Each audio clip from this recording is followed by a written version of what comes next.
За ямар тач эхлэл номны 1-ээс 3 дугаар бүлэг хүртэл хамтдаа уншижлаа. За эхлэл номноос яг уншиж байх явцад өнөөдөр бол энэ 1-р бүлгийн 3 дугаар ишлэл, 4-р ишлэл маш тод нүдэнд тусч байна. Улмаар ертөнцийн эзэн гэрэл гэгээ бий болцгоё гэж хэлэнгүүд гэрэл үүсжээ. Тийхүү гэрэл нь хэр зэрэг сайхан болохыг ертөнцийн эзэн хараад гэрлийг харанхуйгаас тусгаарлан салгав. ертөнцийн эзэн гэрлийг өдөр, харанхуйг шөнө хэмээн нэрлэжээ. Ингээд шөнө болж улмаар өглөө эхлэн нэгдэх өдөр өнгөрлөө. За яг энэ хэсэг. За Библийг уншихдаа бас тодруулагч мөн харандаа ингээд бэлдээд уншвал их зүгээр. Одоо жишээлбэл өнөөдөр миний хувьд гэрэл гэгээ бий болсгой гэж хэлэнгүүд гэрэл үүсжээ. За энэ өгүүлбэрийг бол тодруулчмаар санагдаж байна. За тэгээд хамгийн гоё хэсэг нь юу вэ гэхээр тийхүү гэрэл нь хэр зэрэг сайхан болохыг ертөнцийн эзэн хараад гэж байгаа. Гэрлийг бурхан их сайхан байна гэж тэмдэглэсэн байна.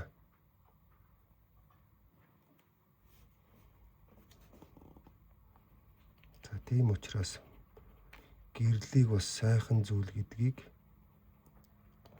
хүмүүс мэддэг учраас бас хүмүүст гэрэл гэдэг нэр өгдөг баг тийм ээ. Бас тэгж бодогдож байна.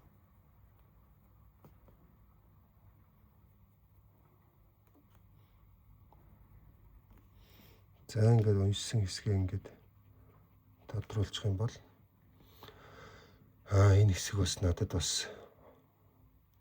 нэг юм хэлж байсан юм байна гэдгийг дараа нь бас надад сануулдаг байна. За үүний дараа хойш нь эргүүлээд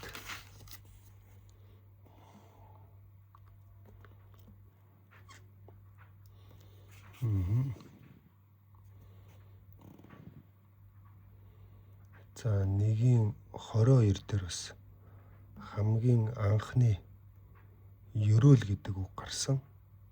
За 22 дээрээс харуул. ертөнцийн эзэн тэр бүгдийг ерөөхтөө үр төлтөө байж өнөр өтгөн болоод далаа тэнгисийн усыг дүүргэсгүй.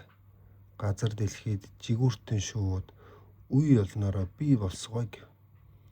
За бурхан энд хамгийн анх ан амьтдыг ерөөж байгаа тухай.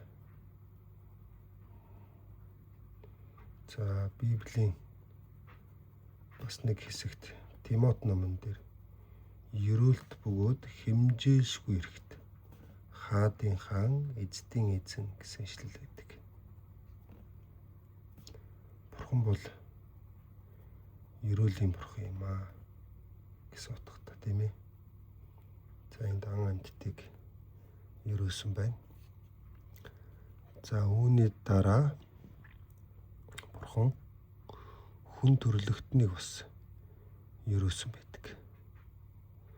За 28 дугаар ишлэл дээр улмаар ертөнцийн эзэн тэднийг ерөөхтөө үр удам аривантай өнөр олон болтугай.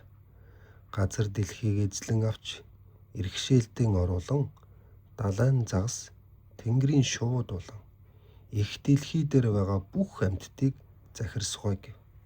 За энд бичсэн байгаа. ертөнцийн эзэн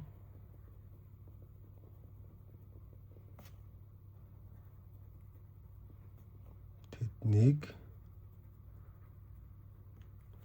ерөөхтөө.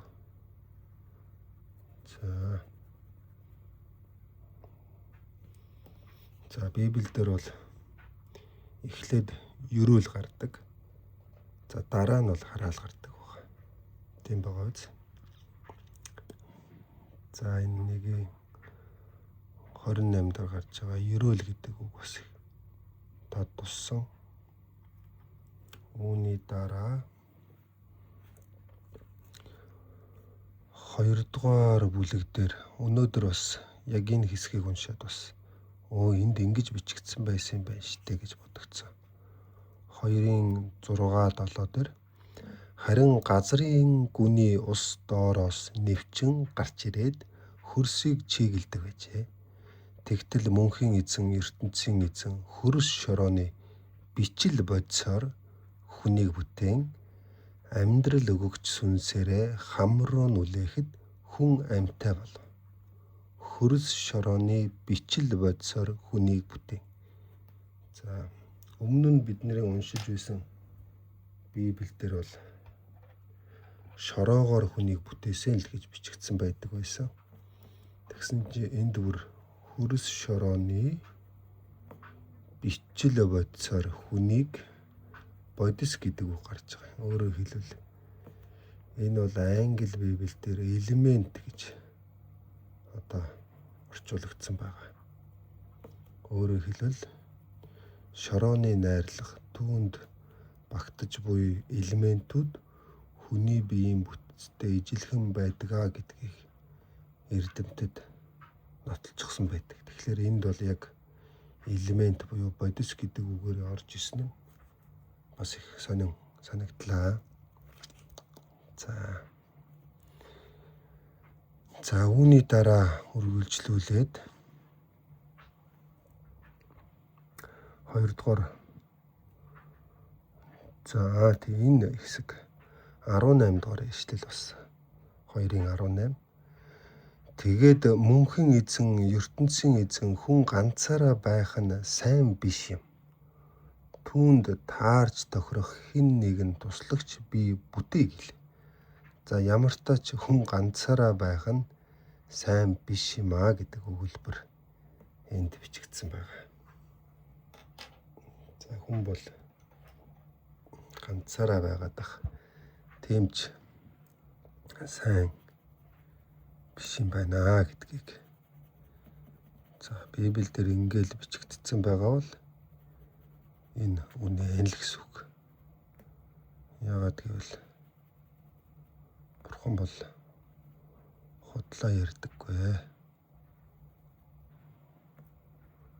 За хүн ганцаараа байх нь сайн биш юм. Түүнд таарч тохирох нэгэн туслагч. За тэгэхэд хүнд бас туслагч бас тусламж хэрэгтэй байдаг гэдгийг энд бичсэн байгаа.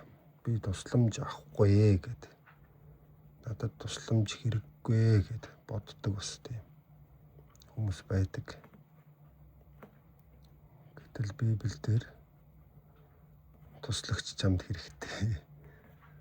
Тусламж хэрэгтэй гэд бичсэн байна. Энэ ертөнцийн хүн хэн нэгнээ тусламжгүйгээр амьдрна гэж байдаггүй. Яг л энд бичигдсэнчлээ. За тэгээд туслагч болгохоор туслуулахаар хэнийг бүтээж өгнө гэхээр эмэгтэй хүнийг бүтээж байгаа. Тийм ээ. Юугаар бүтээсэн бэ гэхээр хавиргаар бүтээж байгаа. Ийм үйл явдал 2 дугаар бүлгийн төгсгөлд гарнаа. За өнөөдөр 3 дугаар бүлэг дээрээс хамгийн их тод үлдсэн зүйл юу байсан бэ гэхээр за Бурхан Адамыг хайгаад чи яагаад энэ жимснээ сайн мууг таниулах модны жимснээс аваад идчихвэ гэж асуух үед Адамын өгсөн хариулт болон Евагийн өгсөн хариулт их сонирхолтой байсан. За яагаад идсэн бэ гэхэд Адамын хариулт бол 12 дугаар ишлэлээр тэр эрэхтээ надтай байлгахаар таны авчирч өгсөн эмэгтэй л өөрөө тэр модноос жимс авч өгсөн учраас би эдсэн юм гэж хариулв. За хамгийн Адам бол уучлаарай, харин тийм ээ, би тэр сайн мууг мэдүүлэгч, тийм ээ, таниулагч модны жимснээс идчихлээ, уучлаарай гэдэг өгүүлбэрийг бол хэлээгүй. Юу гэж хэлж байгаа гэхээр надтай байлгахаар таны авчирч өгсөн. Өөрөөр хэлбэл хамгийн ихний буруутан нь бол бурхан буруутай гэсэн утгатай өгүүлбэрийг энд хэлж байгаа. Та надтай байлгахаар энэ эмэгтэйг авчирч өгөөгүй байсан бол би идэхгүй байх байсан гэсэн утгатай. За эхний буруутан нь бол бурхан юм. Хоёрт нь тэр эмэгтэй өөрөө тэр модноос жимс авч өгсөн учраас би идсэн юм. Хоёр дахь нь тэр эмэгтэй авчирч өгсөн учраас би идсэн. Гуравт нь би бол идсэн л одоо төдий юм гэсэн утгатайгаар. За ямар тач хүн бол хизээж өөрийнхөө бурууг шударгаар эхлээд хүлээж чаддаггүй. Заавал хин нэгэнд өөрийнхөө алдааг аваачиж тохох дуртай байдгийг бол энд маш тод Адам өвөө маань бол харуулж байгаа. Тийм багт. За энэ хэсгийг би тэмдэглэмээр санагдсан. Надтай байлгахаар таны авчирч өгсөн эмэгтэй гэж байгаа. Энэ тэмтэй гоц. За энд. За тэгээд үүний дараа Адам Ева хоёрыг бол бурхан шийтгдэг байгаа. Эмэгтэй бол одоо өвдөж хүүхэдтэй төрүүлнэ. Ийм одоо шийтгэлийг авна. Харин эрэгтэй хүн бол хөстөө тусдуулж байж эхнэр хүүхдэд тэжээх ийм одоо шийтгэлийг авнаа. Хэвээ харамсалтай энэ хэсгийг унших маш хэцүү. За тэгээд адаг сүлд нь эдийн цэцэрлэгээс хөөгдөн. За Эхлэл номны 1, 2, 3 дугаар бүлэг дээр нэг ийм зүйл гарсан байна да. За тэгээд дараа нь үргэлжлүүлээд уншнаа. За бүгдээрээ сайхан амраарай.